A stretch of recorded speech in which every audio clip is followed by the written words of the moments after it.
बहुत ध्यान से सुनना, ये क्वेश्चन बहुत ही तगड़ा क्वेश्चन है।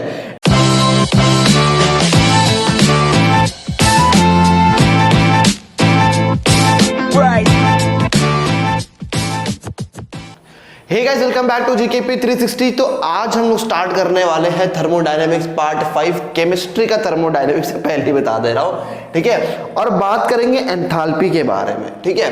एंथैल्पी को बेटा हम लोग रिप्रेजेंट करते हैं ना, वो रिप्रेजेंट करते हैं H से, ठीक है। H से रिप्रेजेंट करते हैं हम लोग एंथैल्पी को, ठीक है। और एंथैल्पी को अगर डिफाइन करना चाहे एकदम मोटे मोटे शब्दों में, तो हम लोग बोल सकते हैं इट इज डिफाइंड एज, मतलब कोई टेक्स्ट बुक की भाषा नहीं बता रहा हूं, जो आप लोगों को समझ में आए वो बता रहा हूं। It is defined as heat content of the system. System में कितना हीट कंटेंट है उसके बारे में बात कर रहे हैं। अब बेसिकली हम लोग ने जब फर्स्ट लॉ ऑफ थर्मोडायनेमिक्स पढ़ा, हम लोग ने क्या पढ़ा, delta U is equal to delta Q plus delta W, ये चीज हम लोग ने पढ़ी थी। वहां पे डेल्टा क्यू क्या था बेटा, आप बोलोगे सर उधर भी तो हीट की ही बात हो रही थी, लेकिन उधर बेटा सिस्टम के हीट की बारे में बात हो रही थी। यहां पे एंथैल्पी की जो हीट कंटेंट की बात हो रही है ना बेटा, वो मॉलिक्यूल्स के आपस में जो हीट ट्रांसफर हो रहा है उसकी बात हो रही है, ठीक है। डेल्टा क्यू किसके बारे में चर्चा कर रहा था, वो सिस्टम के बारे में चर्चा कर रहा था। यहां पे जो चर्चा होगी ना बेटा, वो मॉलिक्यूल्स के बारे में चर्चा होगी। तो एंथैल्पी और डेल्टा क्यू में ये फर्क है, लेकिन जितना ही मॉलिक्यूल का हीट ट्रांसफर होगा उतना ही सिस्टम का सराउंडिंग का हीट ट्रांसफर होगा। तो अंत में आपको मालूम पड़ेगा कि भाई H जो है वो Q के इक्वल ही है, ठीक है। समझ में आ रहा है, H जो है वो Q के इक्वल ही है। लेकिन ठीक है, हम लोग पढ़ेंगे उसके बारे में। तो एंथैल्पी को बेटा हम लोग रिप्रेजेंट करते हैं H is equal to U plus PV. ये फॉर्मूला है हमारे पास एंथैल्पी का, आपने देखा होगा अपने टेक्स्ट बुक में, H is equal to U plus PV. लेकिन जो मैंने एंथैल्पी का आपको डेफिनेशन बताया है, जितना मैंने एंथैल्पी के बारे में आपको बताया है, तो इतनी बात तो समझ में आ रही है कि जब हम लोग मॉलिक्यूल्स की बात करते हैं बेटा, तो सबसे इंपॉर्टेंट चीज क्या हो जाती है, आपकी इंटरनल एनर्जी। सबसे इंपॉर्टेंट चीज क्या हो जाती है बेटा, आपकी इंटरनल एनर्जी। और जिसने लेक्चर एकदम बराबर से देखे हुए हैं, तो हम लोग ने क्या बताया था बेटा, इंटरनल एनर्जी कैसे कैसे कैलकुलेट होती है, काइनेटिक एनर्जी से, पोटेंशियल एनर्जी से, इतनी और बहुत सारी बाइंडिंग एनर्जी वगैरह से इंटरनल एनर्जी कैलकुलेट होती है। और मैंने आपसे ये भी बताया था कि यू को हम लोग कैलकुलेट नहीं कर सकते, लेकिन डेल्टा यू को हम लोग जरूर कैलकुलेट करते हैं। उसी तरीके से यहाँ पे H का कोई सिग्निफिकेंस है ही नहीं, H भी हम लोग कैलकुलेट नहीं कर सकते। जब H जो है वो U के ऊपर डिपेंडेंट है, U कैलकुलेट हो नहीं सकता, तो H भी कैलकुलेट नहीं हो सकता। तो हम लोग क्या कैलकुलेट करते हैं, इधर भी हम लोग क्या कैलकुलेट करेंगे बेटा, डेल्टा H कैलकुलेट करेंगे। क्या कैलकुलेट करेंगे हम लोग, इसको डेल्टा H कैलकुलेट करेंगे। समझ में आ रहा है आपको, ओके। अब देखिए क्या करेंगे हम लोग इसको, तो delta H is equal to delta U plus P delta V, sorry delta PV, delta PV।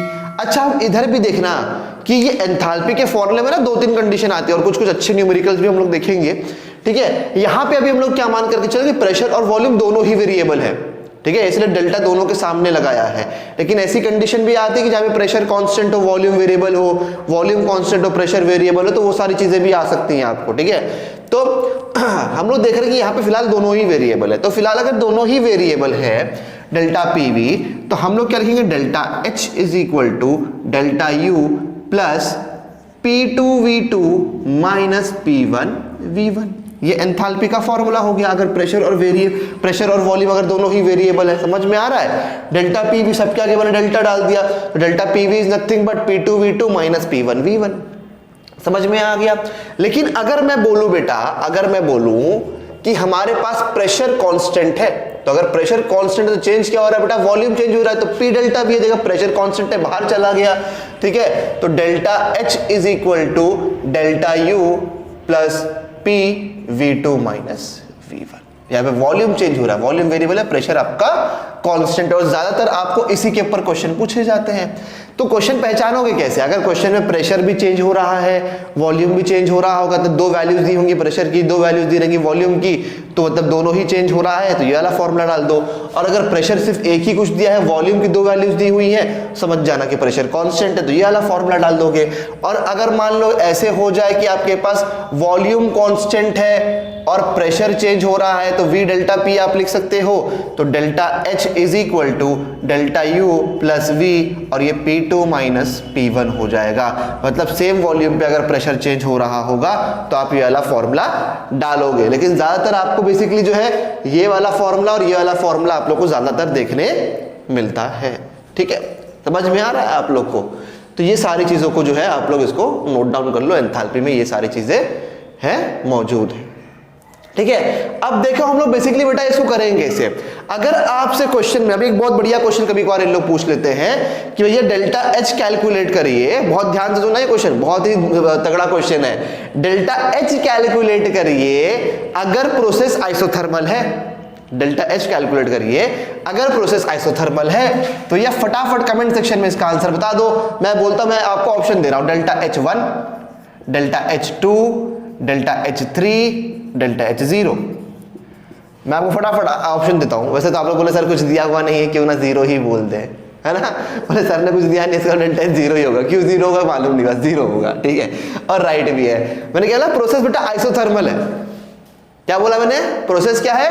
Isothermal है। आइसोथर्मल के लिए बेटा हम लोग ये कंडीशन पढ़ चुके, टेम्परेचर कांस्टेंट है तो P2 V2 is equal to P1 V1, ये हम लोग पढ़ चुके हैं आइसोथर्मल के लिए, बराबर। तो अगर P2 V2 P1 V1 के बराबर है बेटा, तो अगर मैं P1 V1 minus P1 V1 लिखूंगा तो बेटा वो 0 हो जाएगा। तो ये वाला पार्ट तो आपका 0 हो गया।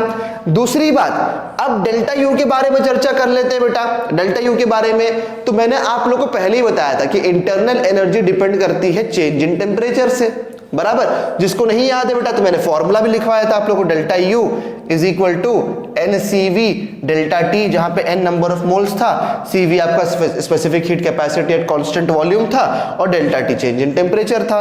जहां पे हमने ये पढ़ा था कि कांस्टेंट होता है, और डेल्टा U इंटरनल एनर्जी, तो internal energy is directly proportional to change in temperature, ये हम लोगों ने पढ़ा था। तो बेटा आइसोथर्मल प्रोसेस है, टेम्परेचर भी चेंज नहीं हो रहा है, तो डेल्टा U भी क्या हो जाएगा बेटा? 0, और ये तो पहले से ही 0 आपके पास था ही, तो 0 प्लस 0 डेल्टा H जो हो जाता है वो आइसोथर्मल प्रोसेस के लिए 0 हो जाता है। ये बात का ध्यान रखना आप लोग, ठीक है? अगर आइसोथर्मल प्रोसेस बोल दिया है तो आंख बंद करके डेल्टा H बोल देना सर 0 है, कोई दिक्कत वाली बात ही नहीं, बिकॉज डेल्टा U भी 0 होता है और ये भी 0 हो जाएगा, डेल्टा H पूरा का पूरा आ जाएगा 0। समझ में आ रहा है? इस तरीके से आपकी एंथैल्पी काम करती है। दूसरी बात, चलिए एक रिलेशनशिप भी जरा देखते हैं। डेल्टा H का डेल्टा U के और क्या क्या रिलेशनशिप हो जाता है, डेल्टा Q के साथ क्या रिलेशनशिप है, वो सारी चीजें भी हम लोग देख लेते हैं। बिकॉज आप बोले सर डेल्टा H आपने बोला डेल्टा Q के बराबर आ जाता है, तो कैसे आता है? तो चलिए वो सारी चीजें भी देखते हैं। इसको नोट डाउन कर लिया होगा आप लोगों ने? मैं सोच रहा हूँ कि इसको रब कर दूँ, इसको सोच रहा हूँ कि रब कर दूँ। चलो फटाफट रब कर देते हैं और फिर बढ़ते हैं आगे। ठीक है, देखो अब फर्स्ट लॉ ऑफ थर्मोडायनेमिक्स क्या कहता है बेटा? Delta U is equal to delta Q plus delta W। तो delta U is equal to delta Q, और ये वर्क डन क्या होगा बेटा? Minus P external delta V। तो यहां पे बेटा जो हम लोग को फॉर्मूला मिलेगा ना, वो कांस्टेंट प्रेशर वाला मिलेगा। कांस्टेंट प्रेशर वाला हम लोग यहाँ पे कर चुके हैं। क्या किया था कांस्टेंट प्रेशर के लिए? कि delta H is equal to delta U plus P V2 minus V1, है ना? या तो P डेल्टा V, जो भी आप लिखना चाहो वो लिख सकते। तो इधर देख लो, तो ये delta U plus P external delta V is equal to delta Q। तो अगर आप देखोगे तो ये वाला एक्सप्रेशन और ये वाला एक्सप्रेशन सेम है। डेल्टा V इधर लिख दिया जो कि V2 माइनस V1 होगा, इधर मैंने V2 माइनस V1 लिख दिया है। तो क्या मैं बोल सकता हूँ delta H is equal to delta Q? बोल सकता हूँ कि नहीं बोल सकता हूँ? इसीलिए मैंने इसको कैसे डिफाइन किया है कि it is defined as heat content of the system. System के अंदर जितनी हीट रहती है वही आपका डेल्टा H है, जिसको हम लोग एंथैल्पी बोलते हैं। समझ में आ रहा है? इसीलिए मैंने इसको इस तरीके से डिफाइन किया गया था, डेल्टा H डेल्टा Q के बराबर है। अब डेल्टा H के बारे में कुछ देख भी लेते हैं। डेल्टा H के बारे में कुछ देख भी लेते हैं कि डेल्टा H क्या है? It is a state function. Delta H क्या बेटा? ये एक स्टेट फंक्शन है। इसको पाथ तुमने क्या लिया उससे मतलब नहीं है। अगर मैं डेल्टा H की बात करता हूं तो HF माइनस HI आप कर सकते हो, मतलब enthalpy at final minus enthalpy of initial, तो आपको डेल्टा H मिल जाएगा। तो ये स्टेट फंक्शन है, डायरेक्ट चेंज पता कर लिया, क्या पाथ फॉलो किया उससे मतलब नहीं है। ठीक है, फिर उसके बाद ये चीज ध्यान रखना कि डेल्टा एच साइक्लिक प्रोसेस के लिए भी जीरो होता है। हम लोगों ने साइक्लिक प्रोसेस के बारे में बेटा पढ़ा है, क्या पढ़ा साइक्लिक प्रोसेस के बारे में कि भैया जहां से शुरू हुआ, मान लो कि यहाँ ये साइक्लिक प्रोसेस है आपका, ठीक है, ये साइक्लिक प्रोसेस है आपका। तो साइक्लिक प्रोसेस के बारे में बेटा हम लोगों ने क्या पढ़ा हुआ है, साइक्लिक प्रोसेस के बारे में हम लोगों ने ये पढ़ा हुआ है कि जहां से शुरू हुआ वहीं पे आगे खत्म हो गया, तो चेंज कुछ होगा ही नहीं। जब चेंज कुछ होगा नहीं तो डेल्टा एच साइक्लिक के लिए क्या हो जाएगा बेटा, जीरो हो जाएगा, ठीक है। फिर तीसरी चीज, it is an extensive quantity. ये एक्सटेंसिव क्वांटिटी मतलब कि अगर सिस्टम का अगर साइज चेंज होता है तो इसके भी वैल्यूज चेंज होती हैं। तो वैसे भी हम लोगों ने क्या बोला था, पढ़ा था, अगर आप लोग को याद होगा कि सिस्टम का अगर साइज चेंज होता है और अगर कोई प्रॉपर्टी उसका चेंज होती है तो कहलाती है एक्सटेंसिव प्रॉपर्टी। तो ये सारी चर्चा जो थी ना बेटा, ये एंथैल्पी के ऊपर चर्चा थी। तो अगर इसमें तुम लोग को फिर भी कोई डाउट है, देखो न्यूमेरिकल की जो मैंने बात की तो आइसोथर्मल वाला ध्यान रखना, आइसोथर्मल आएगा तो डायरेक्ट जीरो डाल देना। इसमें मैंने बताया एक अच्छा सा न्यूमेरिकल का एग्जांपल भी लेंगे। तो अगर तुम लोग को वीडियो पसंद आया बेटा तो लाइक करो, शेयर करो, सब्सक्राइब करो। कोई भी डाउट रहेगा तुम लोग व्हाट्सएप पे मुझे कॉल या टेक्स्ट कर सकते हो 8425936062 पे। तो बस यार मुझे इतना ही कहना था। Thank you for watching the video.